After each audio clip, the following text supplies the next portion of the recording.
Hello YouTube. I'm still working on my LS Swap 68 GMC C10. Big question today is, this is a hot topic one, is electronic fuel injection or carbureted. I actually still managed to keep my factory intake manifold, which still has all the plugins, and I do have the cover. I just don't have it down here with me right now, but it has all the basic plugins and all that stuff.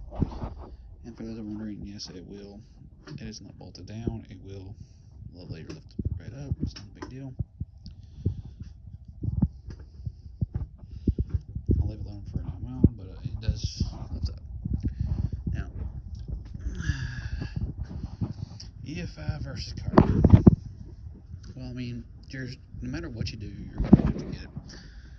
Unless you want to use the factory tank that's inside your 68 GMC truck, 68 to 72. Well, 67, technically 67 to 72. You're going to have to run a aftermarket fuel tank. That's going to be roughly around $700. And I put it right between the frame rails, and which is really cool, by the way, in my opinion. It's, you're going to have to get a cylinder for it, which, factory similar around, your particular year of truck. And you want to get definitely a fuel pump. Now, if you want to run carbureted on it, you're going to have to get also a fuel pressure regulator, whereas EFI you do not have to, so keep that in mind. And just for those who are wondering, the reason why I have the stock intake manifold is because of the fact that, and if you definitely buy your own vehicle and pull it apart on donor, or you can buy it from a person on Facebook's Facebook, MySpace, not MySpace, I'm sorry, Craigslist, all that crap, or Wrecking Yard. Make sure you get this also with the motor if you want to go fuel injection, because of the fact that this is going to be the cheapest way to run fuel injection is run off a stock intake manifold for time being. And then if you want to upgrade to like a Holly or a Jags or Tech, or whatever brand else there is out there, pretty sure Speedmaster is one of them too, then you can run this for time being, and this would actually get you through until you actually get the money to splurge and get the upgrade if you want to make it look cleaner than this junk. But as far as I'm concerned, if it works from factory, it's good. And yes, I will be upgrading this down the road to an Holly one. I haven't decided which one though on Holly. I'm thinking about either the mid-low or the high rise intake, so it's kind of cool. I am going fuel injection for those who are wondering, but we'll see when I run carb. Well, one, you gotta get on the fuel tank is be prepared to spend about $700. Now, if you don't have to, that's without the regulator. And CJ pony parts are basically the ones you want to go with. Speedway makes a good deal too, but they're like $800, around $900. Boyd Welding from Tank Sync is going to be around $1,000. They did perfect it out pretty much to factory spec, and that's basically what they wanted. Well, about a G. Now, this is JX.com. This is not Speedway, for those who are wondering. Now, I wanted to show you what it would cost to do carburetor. Yeah, you would type in LS carburetor intake. Now, you can get these right here. You can get from Elderbrock. It's like $9.49. And of course, I would go with the Holly one because it has all the brackets included, and it kicked down for $9.76. But you could buy the parts separately. Let's say I wanted this one, right? Okay, no problem. Boom. All right, now I need to pick up a carburetor. Okay, so I need to go up and get a carburetor. Once again, guys, you can get a Holley one, you can get a Edelbrock one. It don't really matter. I think Edelbrock's got a little bit cheaper than this one.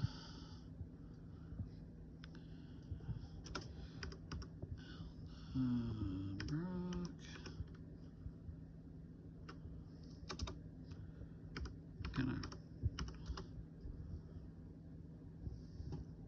Yeah, that's what I thought. They had a little cheaper one.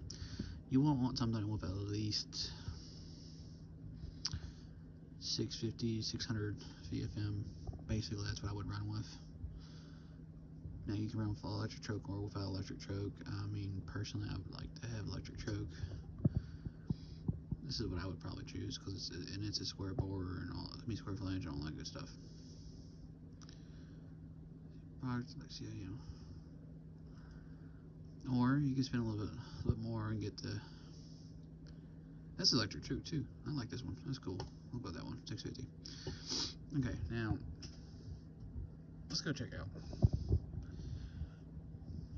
Now I'm gonna go ahead and put all this good stuff.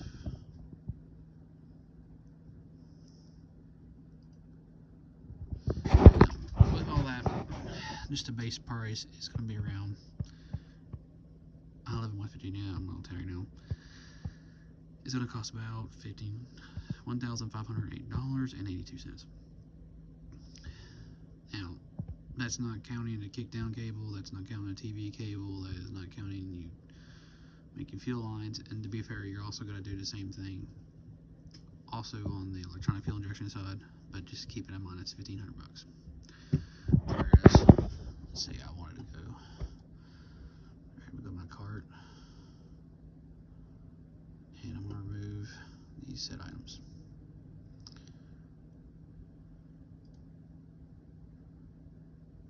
I hate when it does this. Alright, I'm going to have to go out of the site and then go back to Jack's again.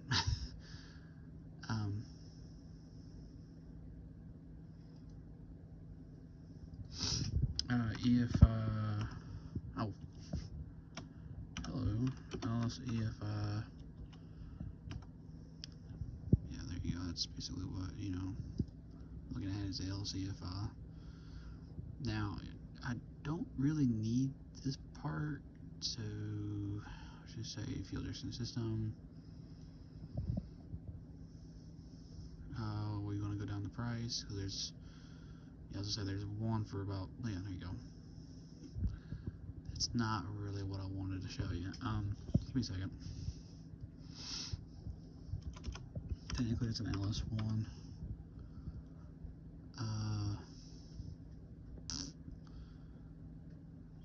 Injection. Oh, not really injectors. Injection.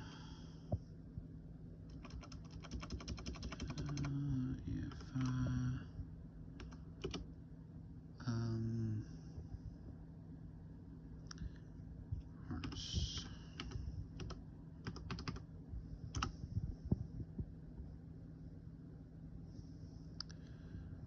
Tech makes one.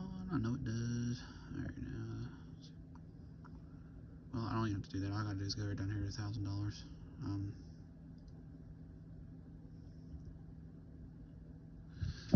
Alright, it's gonna make me look like a liar. As usual, that does that crap.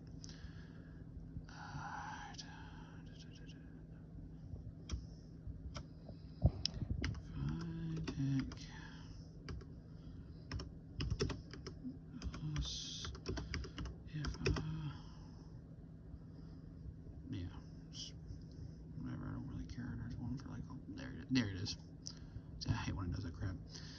Anyway, this is FI-Tech Fuel Injection Ultimate LCF. This does not control transmission, and it does not include the manifold and injectors.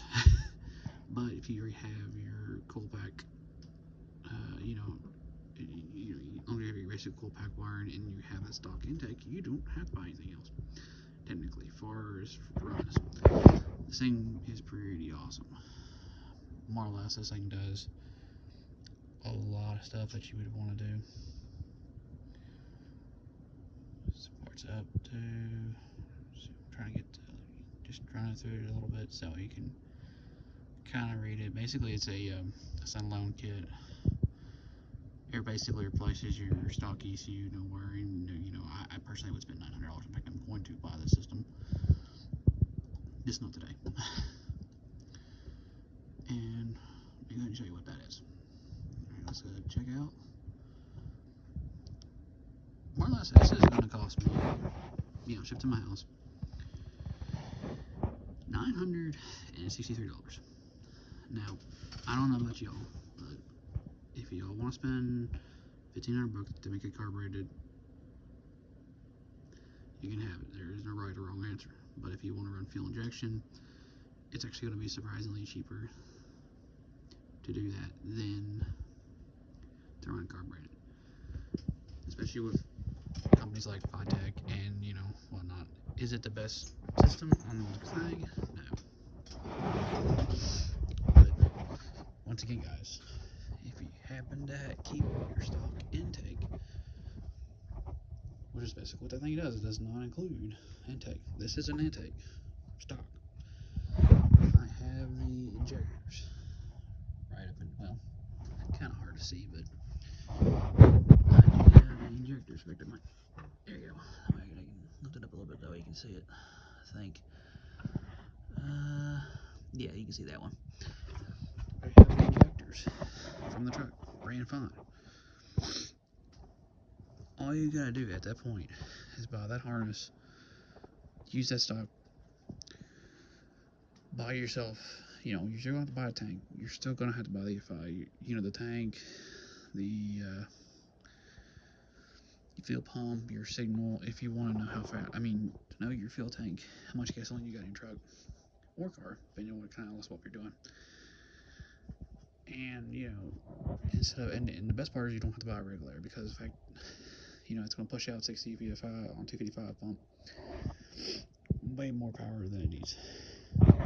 Run this just fine. Whereas if you do a carb, not only you gotta buy the tank like normal, you gotta buy also a regulator. That way, because you have to turn it down to the psi that you need to run it safely on your motor, or if you want to carb it. So it costs you $1,500 just to carb it with the intake manifold and the regular carburetor. And like I said, that's not counting the fuel pressure regulator. Whereas LS, all you gotta do is literally buy the harness. You're gonna have to buy the tank anyway. You gotta buy the, you're gonna buy the hose. You're gonna, like I said, you're gonna have to build yourself a hoses. You're going to buy TV cable, throttle cable, and that's basically about it. Honestly, you could run the stock. Obviously, you're going to buy the heater hoses and all that other stuff to make your car, but I'm just saying in general, you could just buy that harness, be a lot cheaper, and have fuel injection, so you're not really giving up fuel injection unless you really like carbureted. It makes no sense. It's going to be cheaper to run it fuel injection. They made it work cheap enough now that you can do that. Well, thank you for watching this video. Hope y'all have a great day. This is, like I said, this is one of those things I want to give you a little information and show you that it is actually cheaper to run EFI on your LS swap, specifically Chevy trucks. In this case, I'm gonna put 66. Mine's a 68 GMC. But this is one of those things. Like I said, I will figure put some of the information out there and let y'all do what y'all will with it. Like I said, have a great day and thanks for watching.